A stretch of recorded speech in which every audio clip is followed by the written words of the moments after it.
ما تقولي لنا انت اللي جاي ايه. في الموت ما اقدرش اتكلم، ولا خلي عينيا هي اللي تتكلم. اسال السؤال والعين هي اللي هتقول لكم، انتوا اللي هتكتبوا، انا مش هتكلم. هيكمل يا رب ولا مش هيكمل؟ اسماعيل اكتبوا، كل واحد هيجيله رد. عينيا هتقول لكم، لساني لا.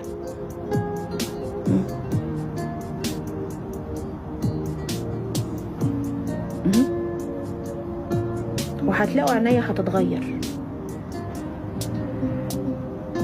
وهتبكي كمان. وقال له تعالى يا بابا، انا مستنيك يوم الجمعة. زعلانين ليه؟ هو كان بيحبه، الاتنين كانوا بيحبوا بعض قوي، صح؟ يبقى من العدل مش ان هما يكونوا مع بعض.